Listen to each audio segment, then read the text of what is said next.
नमस्कार दोस्तों सेबी ने एक रिपोर्ट फिर जारी की है कि पिछली साल रिपोर्ट जारी करी थी 2 साल पहले एफ&ओ के ऊपर ही कि कितने 91% ट्रेडर्स 89% लॉस करते हैं। लेकिन अब ये 2022, 23 और 24 3 साल का रिपोर्ट है। इन 3 साल में सेबी ने बताया है कि 93% ट्रेडर लॉस करते हैं।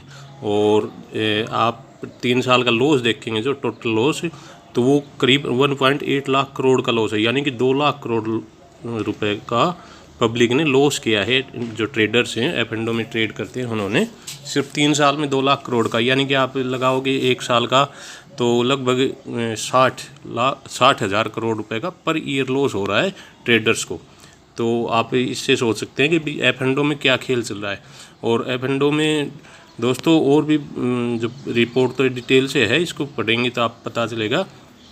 इसमें बता रहे हैं कि 93% ऑफ और 1 करोड़ इंडिविजुअल, 1 करोड़ के आसपास जो लोग ट्रेड करते हैं, वो एवरेज लॉस होता है 2 लाख रुपए पर ट्रेडर है। यानी कि हर इंडिविजुअल 2 लाख रुपए लगाओगे तो आप महीने का तकरीबन 15-16 हज़ार रुपये हर महीने लॉस कर रहा है हर ट्रेडर, जो 1 करोड़ ट्रेडर। तो कितना बड़ा अमाउंट है ये।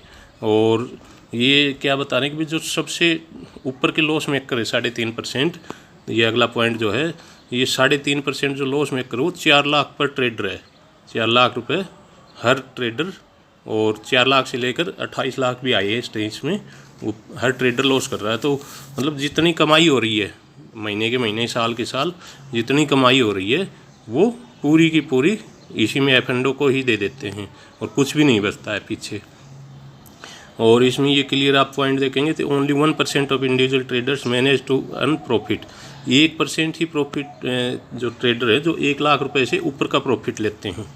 तो आप लगा लो 99% तो जिनको प्रॉफिट थोड़ा बहुत हो रहा है, 7% में से 6% जो हैं वो तो 1 लाख से नीचे ही प्रॉफिट रह जाता है। 1 लाख से नीचे अगर साल का एक प्रॉफिट कमा रहे हैं तो फिर उसमें क्या बचता है। आप महीने का जोड़ोगे तो 10,000 रुपये भी नहीं, 8,000 रुपये महीने का कमा रहे हैं। तो 8,000 रुपये तो एक मज़दूर उससे ज़्यादा कमा लेता है। 500 रुपये दिहाड़ी हर जगह है।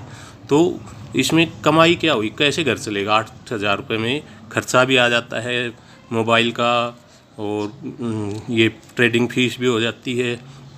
तो 8,000 रुपये से ज़्यादा तो ब्रोकर ही ले जाते हैं, गवर्नमेंट और ब्रोकर मिलके ही। और आगे बता रहा है कि प्रॉफिट डिस्ट्रीब्यूशन, जो प्रॉफिट है वो किसको हो रहा है। जो प्रोप्राइटरी ट्रेडर्स होते हैं यानी कि, और FPI जो बड़े ट्रेडर होते हैं म्यूचुअल फंड जैसे, वो एक्चुअली हैज करते हैं वो, और हैज उनको करना पड़ता है, उनकी मजबूरी होती है, उनके पोर्टफोलियो बहुत बड़े होते हैं तो इसलिए उनको हैज करना ज़रूरी होता है। और सेम FPI का होता है। तो देखिए 33,000 करोड़ और 28,000 करोड़ रुपए उनको प्रॉफिट हुआ है। आप 2024 का लगाओगे तो इतना पैसा तो वो ले गए, यानी कि 61,000 करोड़, 61,000 करोड़ रुपए उन दोनों पार्टियों ने ही प्रॉफिट किया है। तो और ये सारा पैसा आया कहाँ है, रिटेल से। जो 1.8 लाख करोड़ रुपए का लॉस हुआ है उसी में से हैं ये। बाकी कुछ गवर्नमेंट, कुछ सेबी, कुछ ब्रोकर वो ले जाते हैं अपना अपना हिस्सा। तो इसमें क्या बता रहा है कि most of the profits were generated by large entity and that use trading algorithm. Algo trading जो करते हैं with 90% of FPI profits in 96% of proprietor traders profit coming from algorithm trades. यानी कि जो उनका एल्गो ट्रेडिंग होती है उसमें FPI की 90% एक्यूरेसी है, और जो प्रोप्राइटर ट्रेडर्स होते हैं, जो बड़े ट्रेडर होते हैं, जो हज़ार करोड़ों की शुरुआत होती है, 100 करोड़ से 1000 करोड़ तक, 96% उनकी एक्यूरेसी है।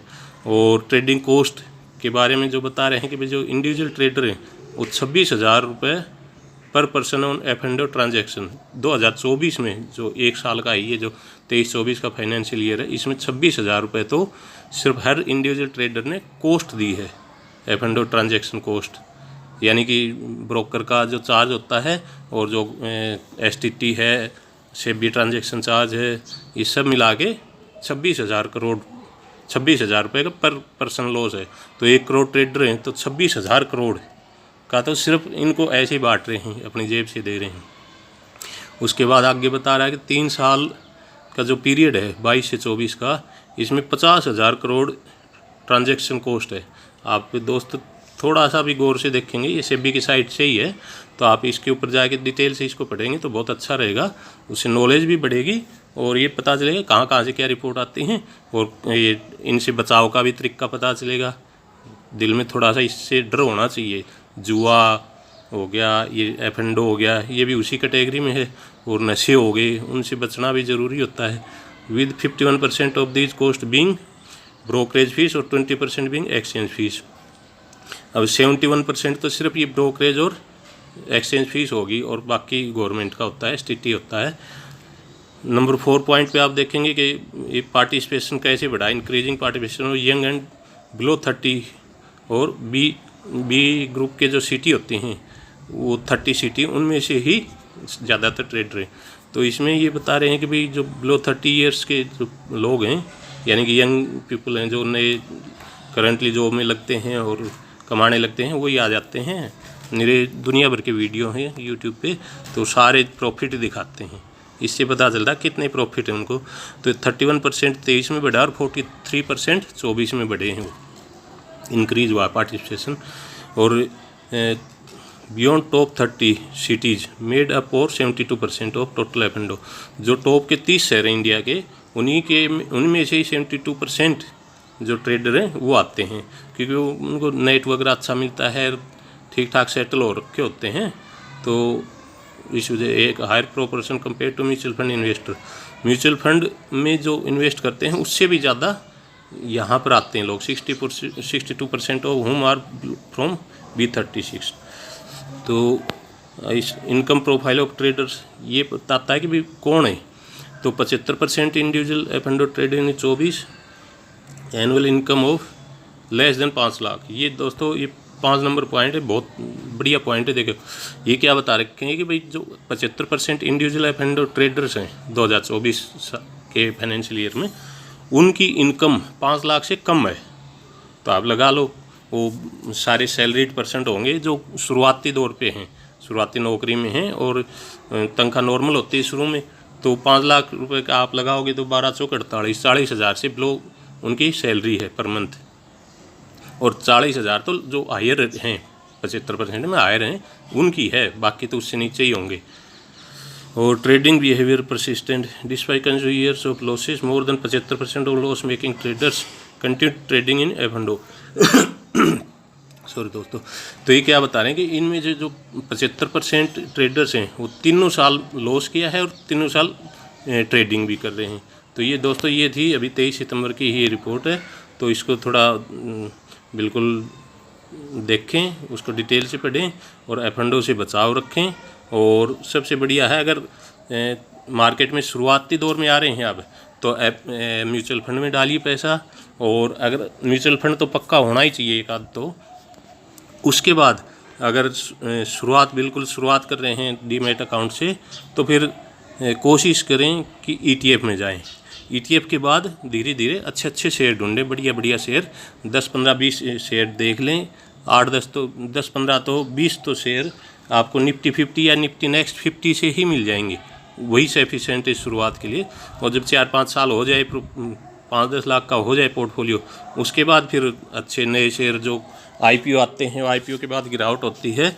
और मैं भी बनाता हूँ, आप जब नीचे से ब्रेकआउट देते हैं तो आप वहाँ से भी देख सकते हैं, उनमें लगाएंगे तो लॉस की गुंजाइश कम हो जाती है। और वो 10-15 साल में जब बढ़िया चलेंगे तो 100-200 गुणा कर देते हैं पैसे को, तो वहाँ से अच्छा पैसा बन जाता है। तो दोस्तों शेयर मार्केट में एकदम से पैसा नहीं बनता, बिल्कुल जैसे जॉब करते हैं वैसे ही धीरे धीरे इसमें पैसा बनता है, लेकिन इसमें बढ़िया पैसा बन जाता है लॉन्ग टर्म में। अगर छोटी छोटी क्वांटिटी भी लगाएंगे, 2-4 हज़ार रुपये की भी SIP कर दी, तो 15-20 साल में सफिशिएंट पैसा हो जाता है, कई लाखों में हो जाता है। तो उससे क्या है, हमें हिम्मत भी मिलती है, नॉलेज भी बढ़ेगी, और पैसा रहेगा तो पैसा है, वो तो हर जगह ही काम आता है। तो ये छोटा सा वीडियो था दोस्तों, और इसको आप ज़रूर इस सेबी की साइट से देख के इसको डाउनलोड करके और इसको पढ़ें, 1-2 बार नहीं कई बार पढ़ें, तो उससे थोड़ा सा नॉलेज भी होगा और इससे बचाव का भी रास्ता मिलेगा। थैंक यू दोस्तों, वीडियो को लाइक सब्सक्राइब ज़रूर करें और शेयर भी करें दोस्तों के साथ, और इसको ज़रूर पक्का पढ़ें एक बार। Thank you.